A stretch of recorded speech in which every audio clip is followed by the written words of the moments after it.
Today, the Matt Walsh Show, a judge in Atlanta was just arrested and removed from the bench after getting into a fight at a nightclub and assaulting a police officer. Again, this woman works as a judge, not a waitress at a Waffle House, but she's just a symptom of a much larger problem we'll discuss. Also, I'll offer my preview of tonight's presidential debate. Climate protesters attempt a very unique and unintentionally hilarious method of stopping traffic. And a guy on Twitter is roundly mocked and ridiculed after offering some unorthodox life advice to young men. As usual, the peanut gallery is completely wrong. We'll talk about all that and more today on The Matt Walsh Show.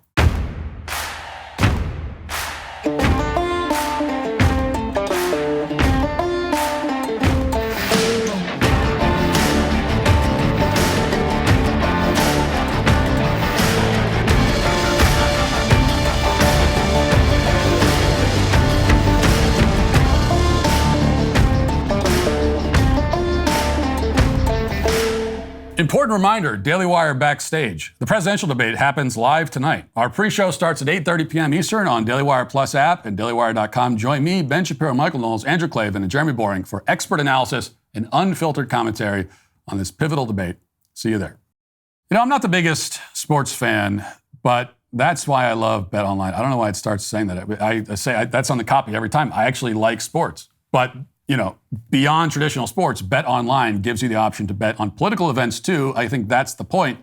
So for tonight's debate, BetOnline has unveiled 47 prop bets that you can wager on right now. Bet on things like who will be the first to mispronounce a politician's name or who will be the first to interrupt a moderator. BetOnline makes betting more accessible and convenient than ever before. With just a few clicks, you can place bets on your favorite team or events from the comfort of your own home. BetOnline prides themselves on their higher-than-average betting limits of up to $25,000. You can increase your wagering amounts by contacting their player services desk by phone or email. So while you're watching your favorite team or the news on upcoming elections, why not spice things up with a friendly wager at BetOnline? Go to betonline.ag today to place your bets. Use promo code Walsh for a 50% instant deposit bonus of up to $1,000. That's betonline.ag. Use promo code Walsh. BetOnline, the options are endless. One of the benefits of our whole federal system, at least in theory, is that it provides some insulation from bad government. If your state is being run to the ground by incompetent politicians, then you can just move to another state. And if a local politician is doing a terrible job, then at least he's not wrecking the rest of the country too. The damage is contained. That's the idea anyway. And there are about a million reasons why that's just not true anymore. Exhibit A is the series of ongoing and deeply embarrassing disasters that are unfolding at the moment in Atlanta, Georgia, and its surrounding metro area. There's no other way to say this because the principles of federalism are no longer really operative.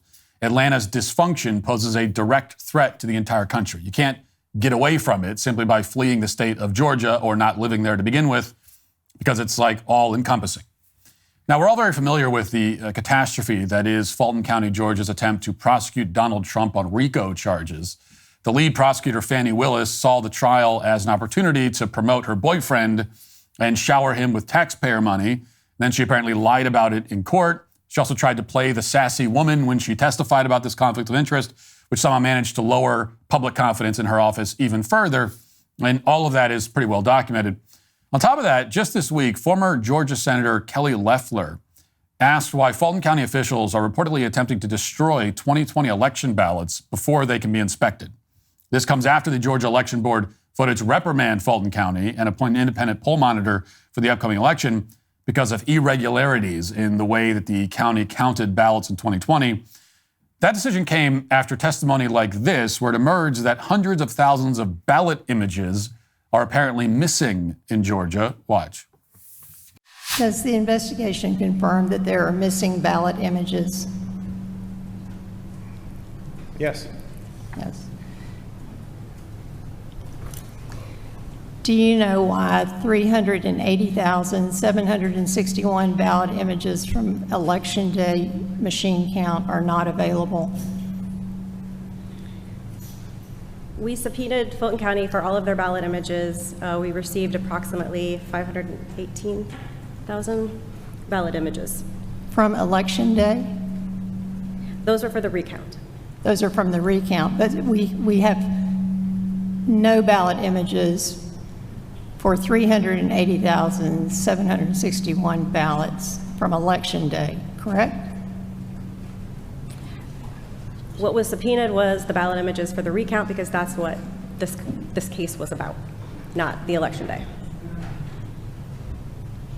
Does Fulton County know why there are not 380,761 ballot images from Election Day? As with the investigators, we have not been apprised of this allegation. This is the first I'm hearing about it. So all of this dysfunction, again, might be mildly amusing if the impact of all the incompetence were confined to Georgia, but of course it's not.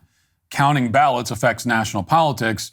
Jailing a presidential candidate affects national politics. So the infestation of incompetent morons in the government of the state of Georgia is unfortunately a concern of everyone living in the country. And somehow the most inept people imaginable are running things in Georgia.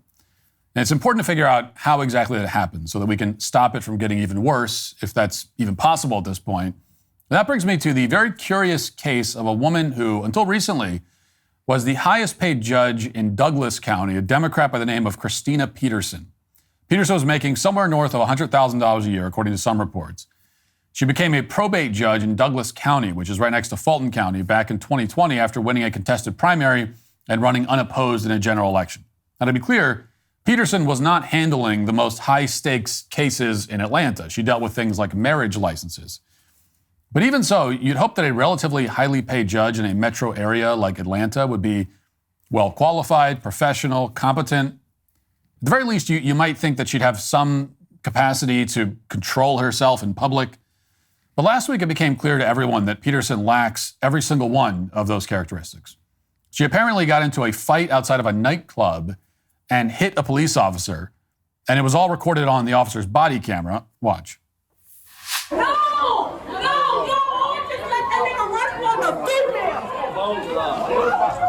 No, he just punched me. Everything for no reason. Right, no, let him go. Let him go. Let him go. Let him go. That's a cop. No,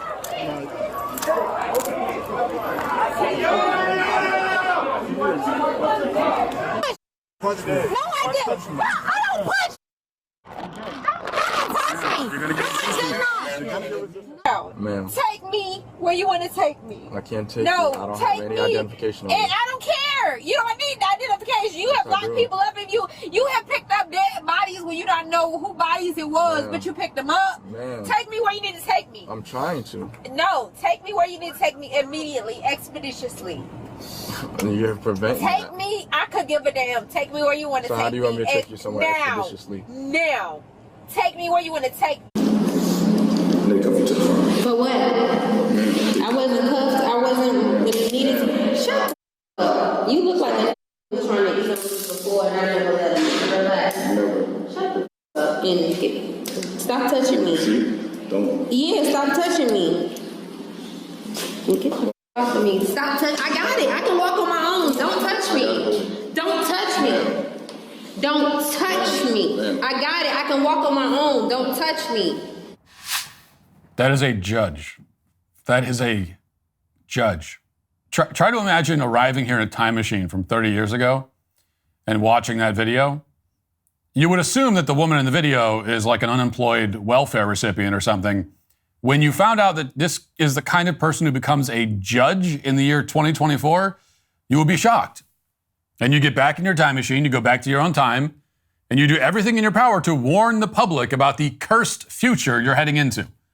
But nobody would believe you. They'd think you're insane.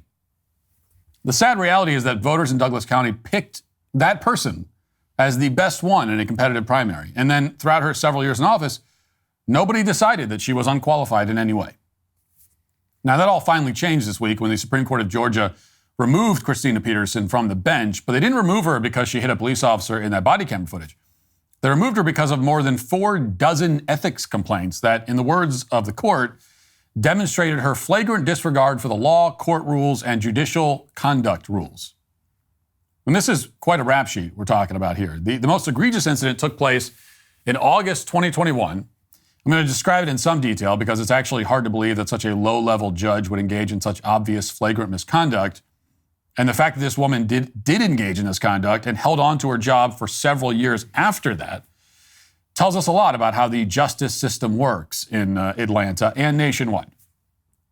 So according to the Georgia Supreme Court, a naturalized U.S. citizen who was born in Thailand filed a petition to amend her marriage license application. She wanted to correct the name she had listed as her father's name on the form. Basically, 5 years earlier, she had originally listed her uncle's name because her father wasn't involved in her life at the time. And now she wanted to fix that because she was, quote, completing immigration documents for her mother and believed that she should correct the application so that it would not be inconsistent with her birth certificate.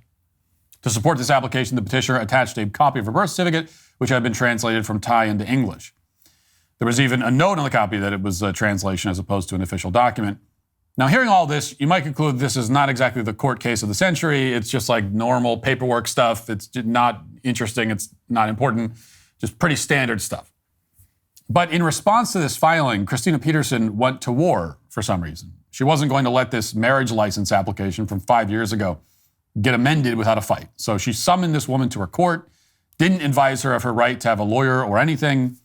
She demanded that this woman show up, and when the woman showed up, Christina Peterson told her that the copy of the birth certificate was, quote, fictitious, fraudulent, and forged. She declared that the petitioner was in blatant disregard for the laws of the state of Georgia and sentenced her to the maximum possible punishment for contempt of 20 days in jail. That's a criminal offense. But in the alternative, the judge allowed this petitioner the option of serving 2 days in jail and paying a $500 fine. That's ultimately what the woman had to do. She couldn't alert her children or arrange childcare services or anything. She just went straight to jail. Now, anyway, the ethics panel in Georgia looked into this, and they concluded that nothing Christina Peterson did made any sense. They said that the judge predetermined that the petitioner committed a criminal contempt, quote, issued the notice of the hearing without informing the petitioner that the criminal contempt matter should be adjudicated, ambushed the petitioner at the hearing by alleging that she had committed a crime, summarily found the petitioner guilty and sentenced her, and then lied about her actions in her testimony before the panel. Now, there are a bunch of other violations in addition to this one. For instance, the panel found that the judge let a wedding party into the courthouse without ensuring that the party underwent security screening by sheriff's deputies, and then she tried to cover it up. According to the Georgia Supreme Court, she, quote, falsely testified that after the division commander of the courthouse told her not to take the wedding party into the courthouse, the sheriff overrode that directive and granted her permission to enter the courthouse to perform the wedding ceremony. There was another incident in which a sheriff's deputy who was supposed to escort the judge to the courtroom in May of 2021 didn't get there on time, so the judge pushed the panic button under her desk, which is reserved for emergencies. So then police swarmed into her office, and she pretended to not understand what the panic button was for. And there are dozens of other instances like this. They're all comical examples of the most petty corruption and incompetence imaginable, seemingly just for the sake of being petty and corrupt. It's not even clear how this judge would personally gain from any of these abuses of power. But we know that even the smallest amount of power can go to a person's head after all. You know, I once worked for an assistant manager at a pizza restaurant whose $16 an hour management position had turned him into a power-mad tyrant. That's how some people are wired. And now we have a lot of those kinds of people wearing judges' robes, working in Congress, etc. This whole story tells us something about how easy it is for useless and corrupt halfwits to infest local governments, which matters for the rest of the country, as outlined earlier. And incidents like this are not confined to Georgia. A couple of years ago in Ohio, a judge named Tracy Hunter had to be dragged out of court after her conviction on corruption charges was upheld. Here it is, watch.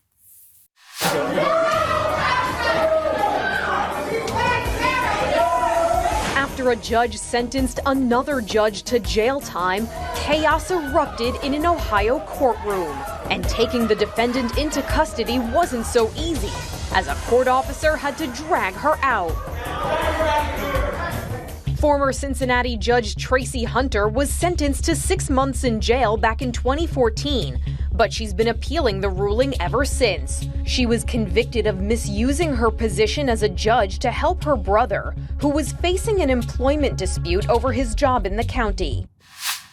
But Tracy Hunter was another elected judge. In fact, she was the first woman judge and the first black judge ever to serve on Hamilton County's juvenile court.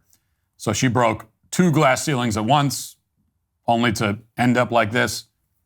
But don't get too sentimental, because there's a lot more where that came from. In fact, just this week, there was another unceremonious fall for yet another path-breaking black civil servant. Talking, of course, about Jamal Bowman, who famously pretended not to understand how fire alarms work. And the other woman, it was the panic button. So there seems to be some sort of, I don't know, something going on here. But he did that, of course, so that he could delay a House vote. Bowman just lost his primary, as you might have heard. According to Alexandria Ocasio-Cortez, who wrote a teary-eyed tweet to mark the occasion, Bowman was, quote, elected as the first black congressman for New York 16. Now, that's not true, as it turns out. New York's 16th congressional district has had several other black representatives in its history. So she's just lying about that for no reason. But more to the point, this was how, just to review again so we can watch this video again, this was how Bowman and AOC tried to turn out the vote at a rally just before Bowman's election defeat.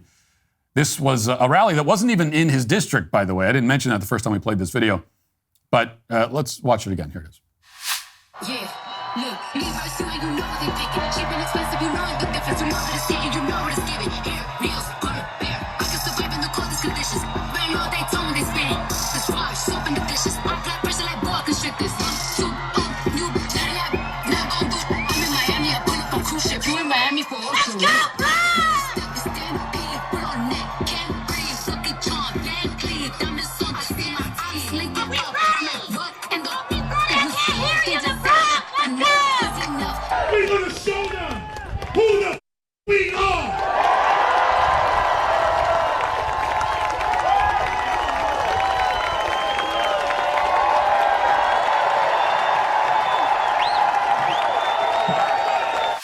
And he did. He showed us who he is. He's a loser. That's what he showed us. He proved it.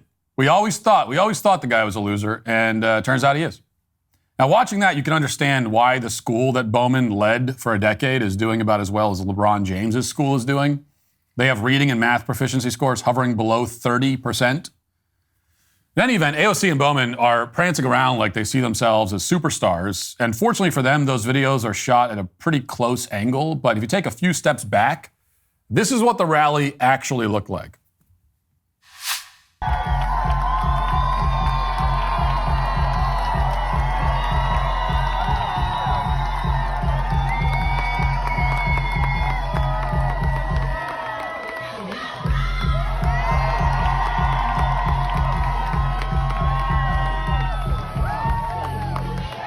Yeah, it's so you could see that you could see the barriers all the way in the back. So, they were anticipating a crowd about 10 times that size, but no one's even there. It's a completely dead rally. And indeed, the reason that no one was there is that Jamal Bowman is very unpopular. But somehow, instead of making any effort to win over voters, both Bowman and AOC decided that the best course of action was to run around on stage and scream and dance to rap music. At the local level, all over the country, we are ruled by people like this. These are people who make a mockery out of the political system, the judicial system. Even while pretending to cherish our system of government so deeply, they make a mockery out of it. They have no regard for any of it. They don't even realize how absurd they look to everyone else because they're not capable of shame. And yet, somehow, at one point or another, all of these people that I mentioned managed to win competitive elections. And they've parlayed those wins, in some cases, into national influence. That's why fleeing their jurisdictions isn't enough anymore. It's not even possible because these people are everywhere. Which means that we must mock them at every opportunity and point out their corruption whenever possible. That worked to an extent with Jamal Bowman. Now there's a lot more imbeciles who need to meet the same fate. Now let's get to our 5 headlines.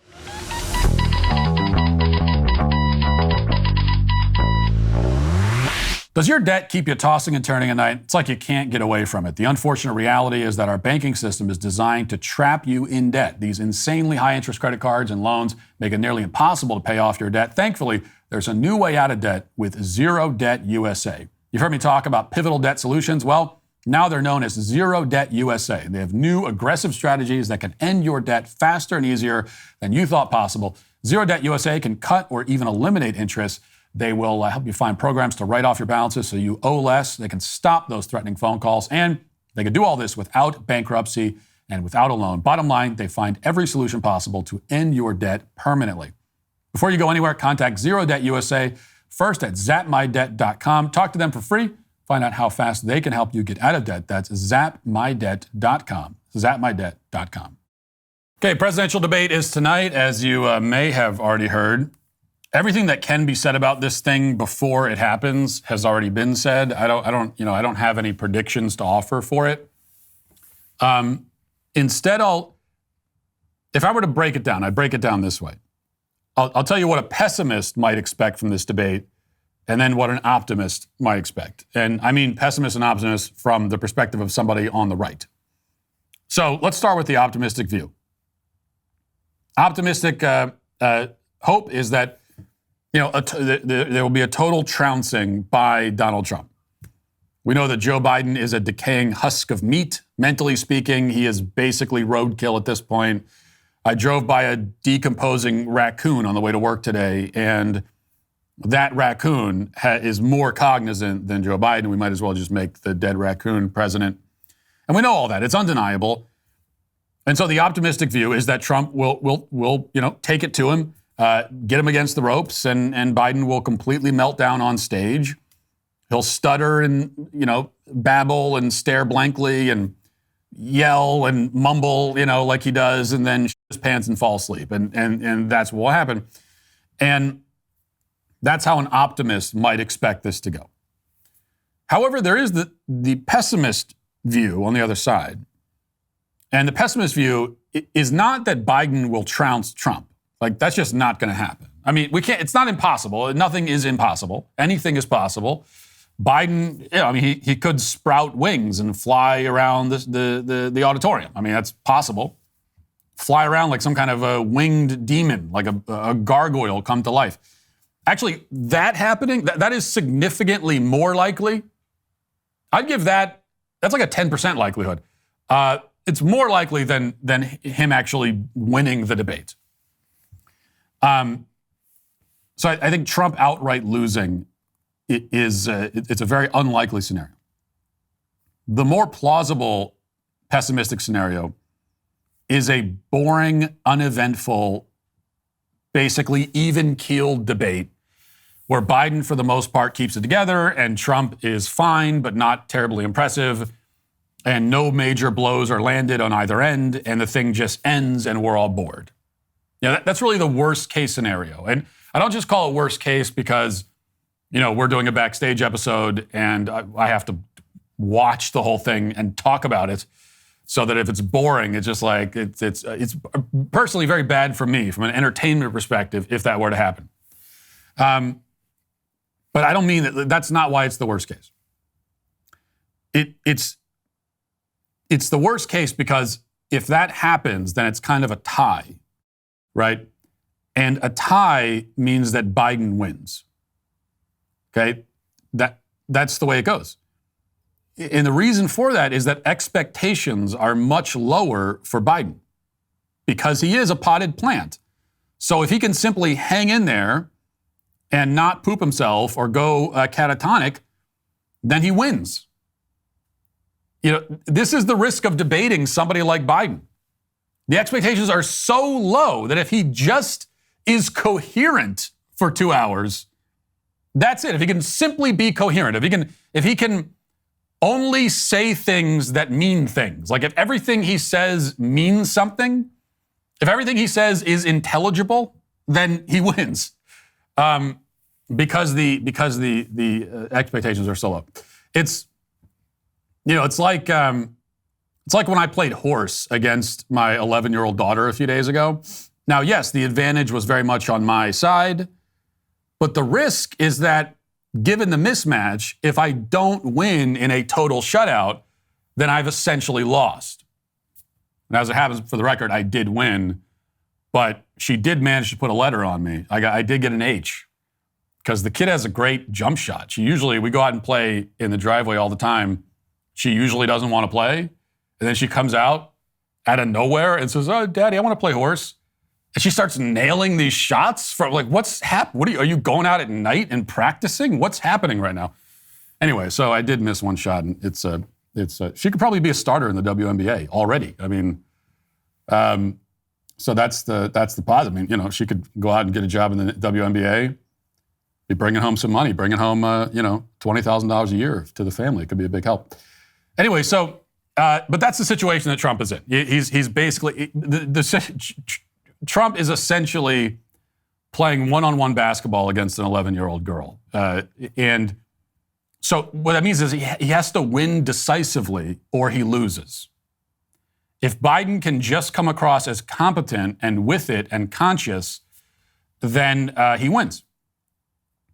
And the pessimistic view is that he'll pull it off because they'll have him on enough drugs and he's got enough practice and he's only got to do it 2 hours and they've already rigged the thing enough that, he can't get cut off. Trump can't talk over him. They can't even really engage with each other. They only have a minute to talk and all that kind of stuff. And so you could see a scenario where this thing is a tie, which means it's a win for Biden. Now, there's a spectrum here, of course. It probably won't end up being the absolute best case or worst case scenario for Trump. If I had to predict, I would predict that it'll be closer to the optimistic view than the pessimistic.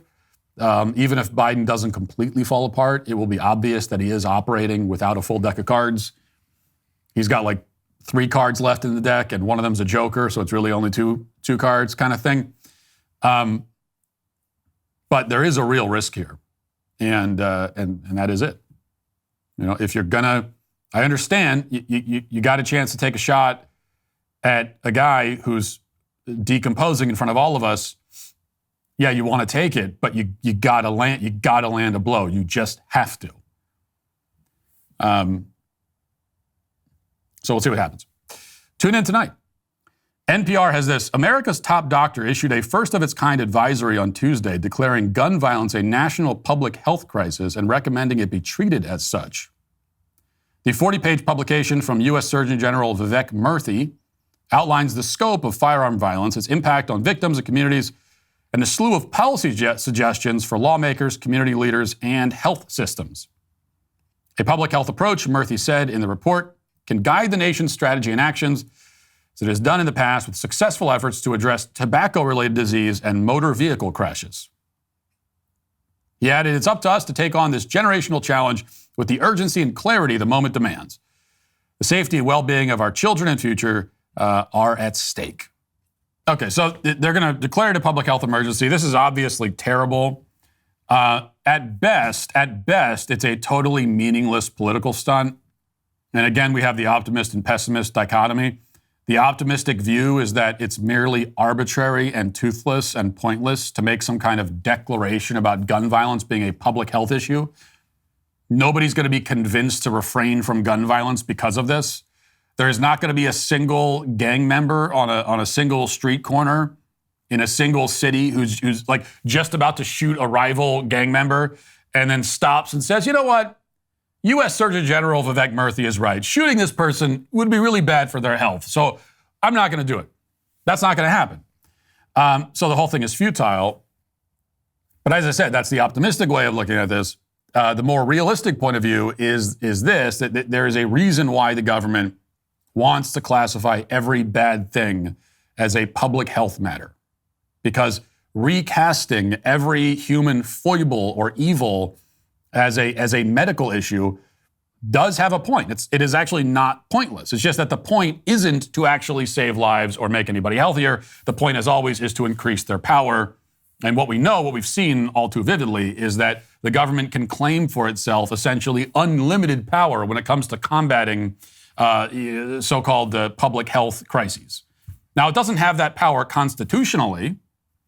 There's nothing in the Constitution that says, well, if it's a public health emergency, do whatever you want all the time forever.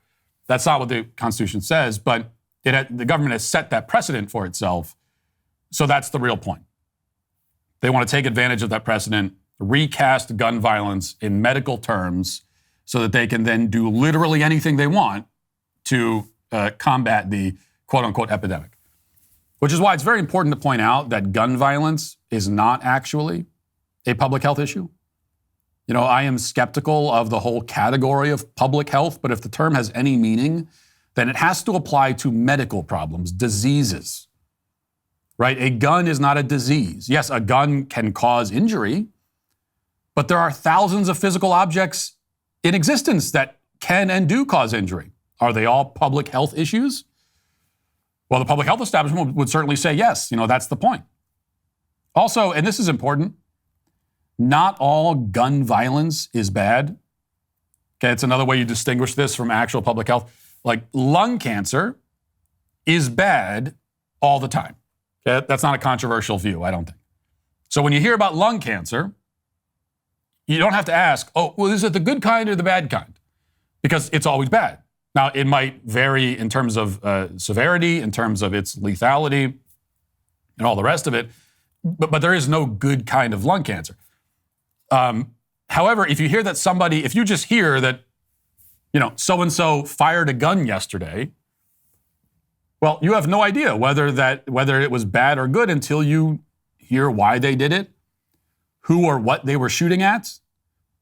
The context it entirely determines whether gun violence is good or bad.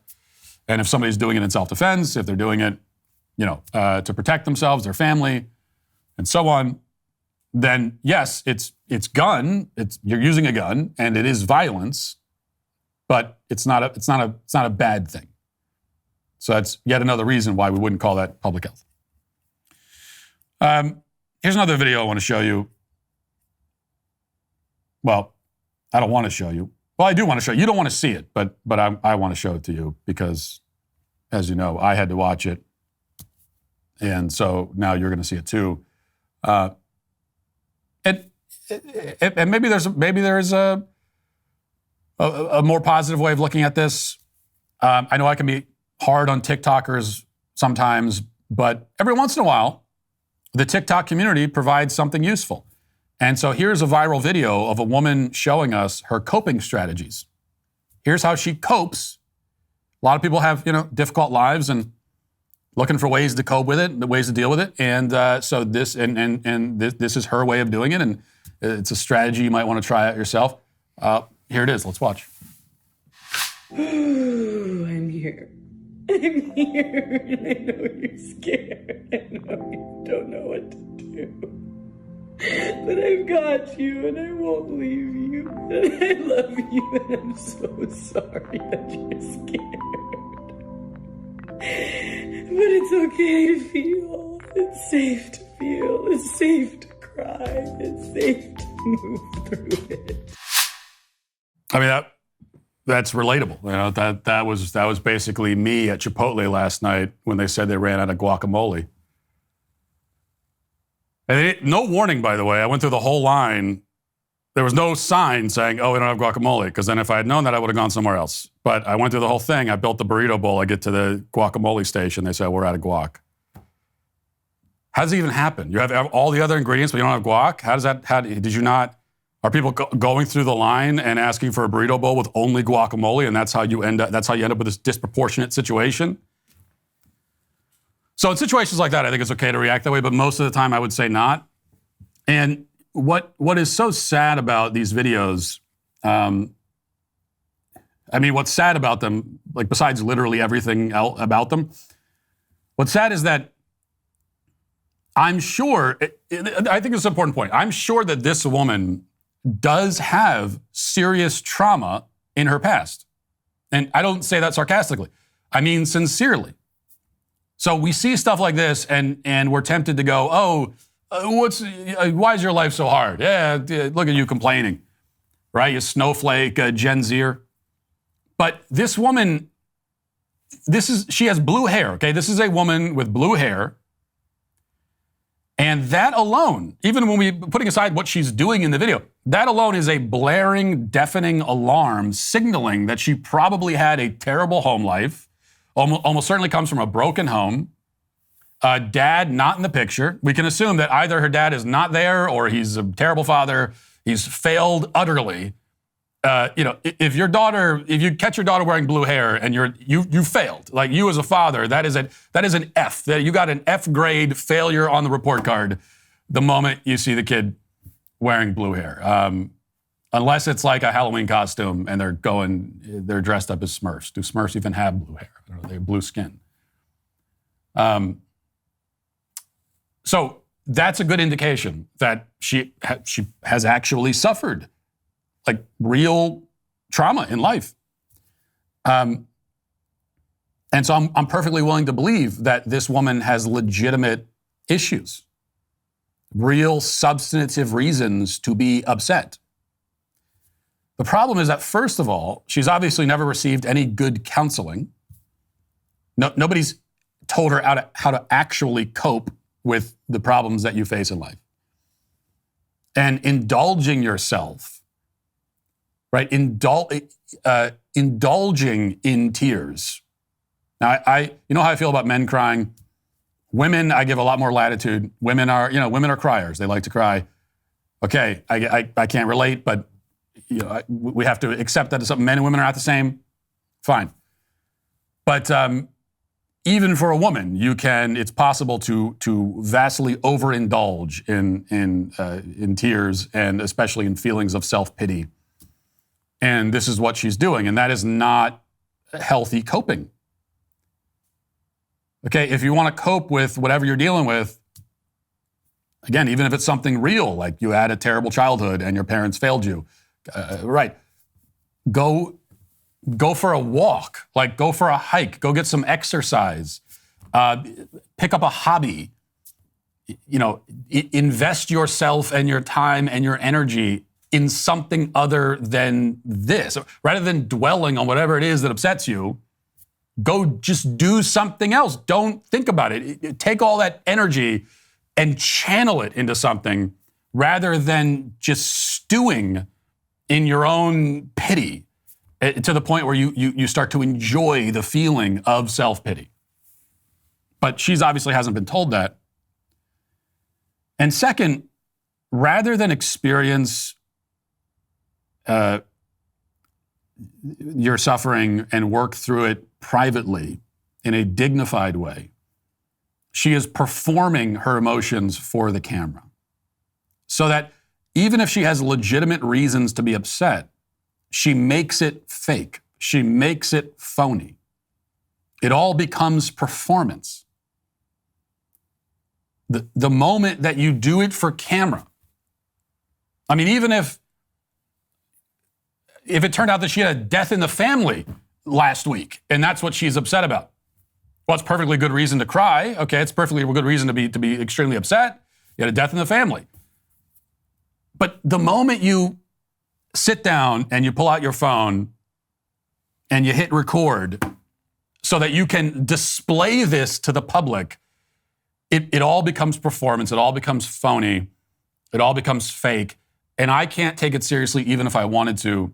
And if there are emotions that I personally and people generally would otherwise be sympathetic to, now we aren't anymore because you're performing it, right? You're being dishonest. And it's not even the act of just putting down the phone and recording it. That's unnatural enough. But then you have to stop record. You have to go through and do a little bit of editing. You have to add captions. You have to search for the perfect background music. And then you have to post it. So there's so much premeditation that goes into it where anything that was authentic in that expression of emotion is drained out of it so that all we're left with is just performance. And so it's not everyone else minimizing your emotions. You are minimizing them. You're minimizing them into nothing. You are sort of objectifying your own emotional states by turning it into a product for people to consume, so that you can, sort of trade it in for whatever it is you're looking for, attention, pity, whatever it is. So that's what makes it so sad, along with, again, just everything else about that video. Tonight, DailyWire Backstage is going live, and we're not just watching another debate, we're exposing the political theater for what it is. DailyWire Plus is simulcasting the entire presidential debate, but we're adding something crucial, commentary that doesn't insult your intelligence. You get live, unfiltered analysis from Ben Shapiro, Michael Knowles, Andrew Klavan, Jeremy Boring, and me as we dissect this spectacle in real time. Look, if you want to truly understand what's at stake in this election, you need to experience this debate with voices you can trust. DailyWire Backstage, live tonight at 8:30 p.m. Eastern. Watch at dailywire.com. Now let's get to our daily cancellation.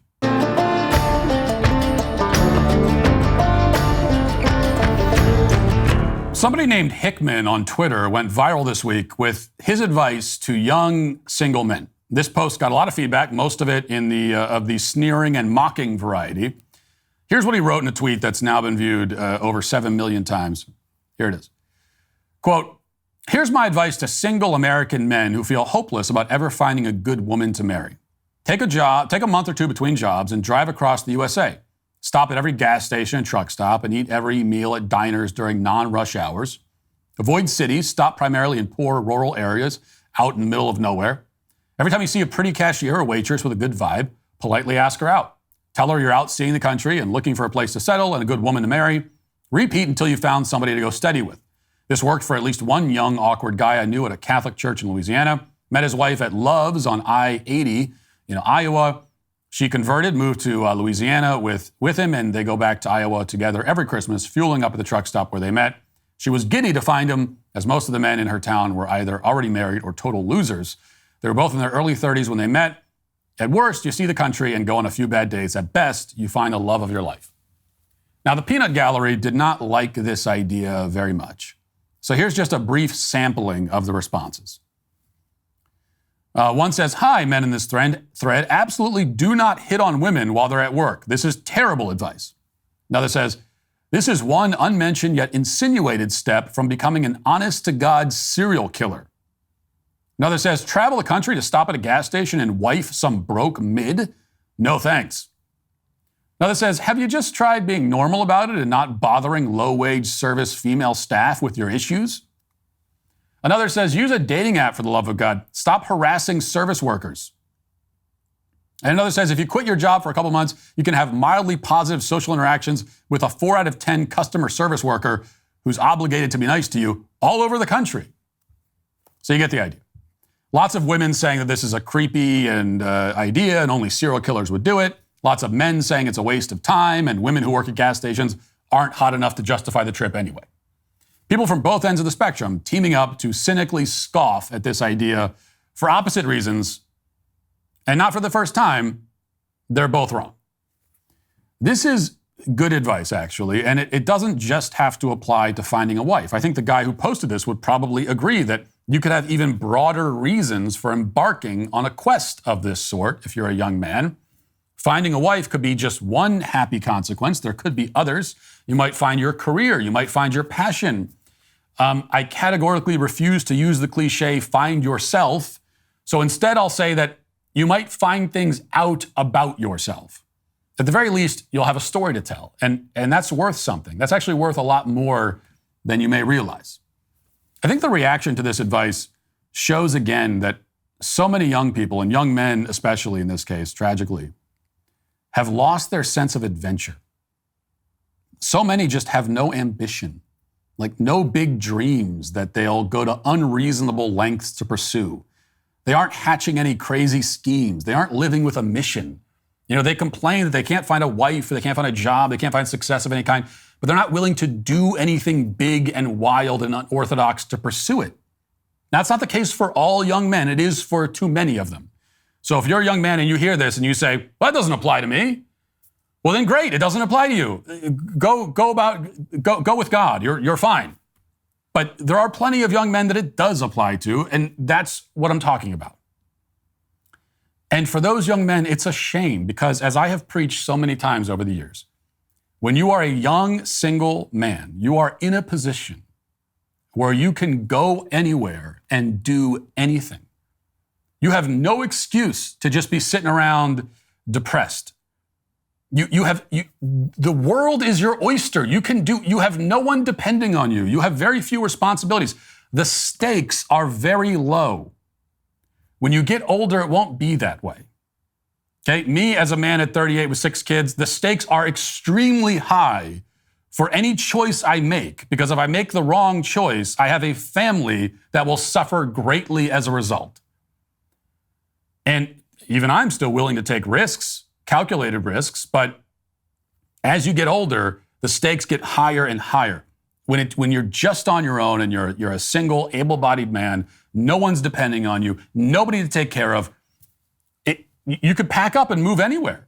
If you end up living in some crappy apartment or even in your car for a time, it's fine. You'll survive. You're a young man. You don't need much.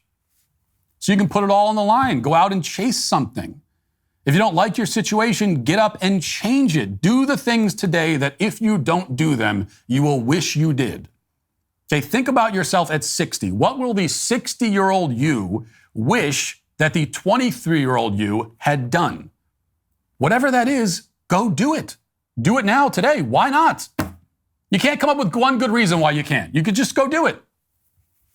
At least try.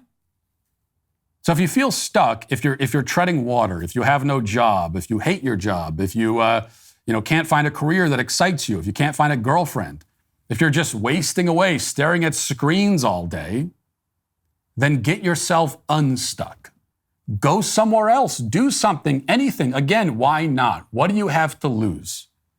Worst case, you end up coming back where you started after a while and you slip right back into the neutered existence you're currently living. That's the worst case. But most likely, something will change. You will change, if nothing else, and that's enough. You know, in times past, young men with the spirit of adventure could become pioneers, explorers, crusaders, warriors. They could board a ship to some unknown place across an unknown ocean. They could become mountaineers, fur trappers, cowboys.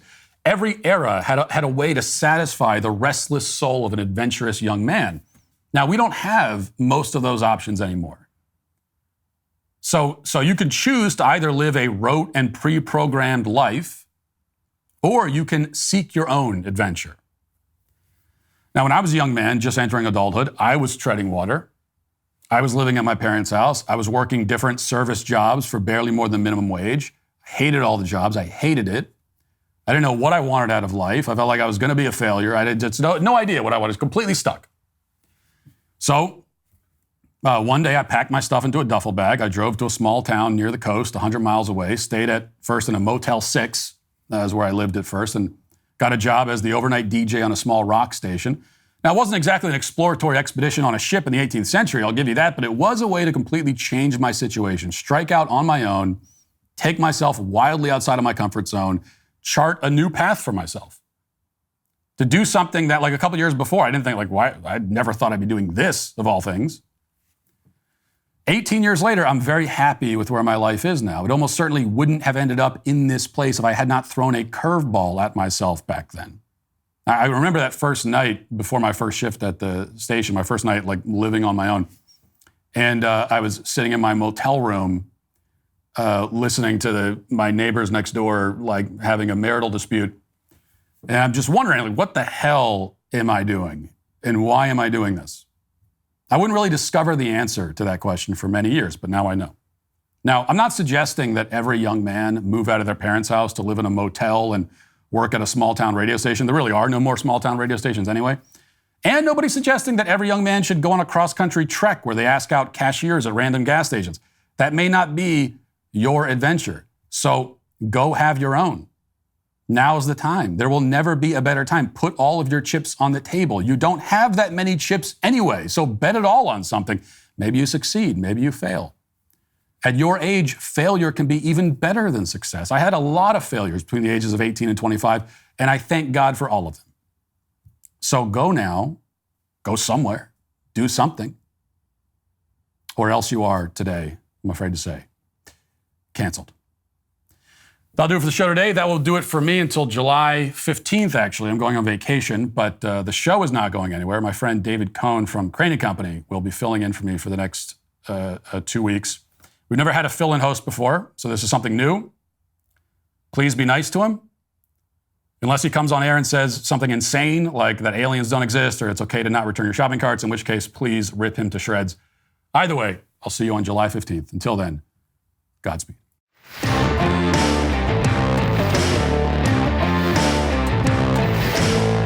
Squish Republicans greenlight Biden's executive amnesty. A special forces group warns that a Muslim terror attack might be imminent.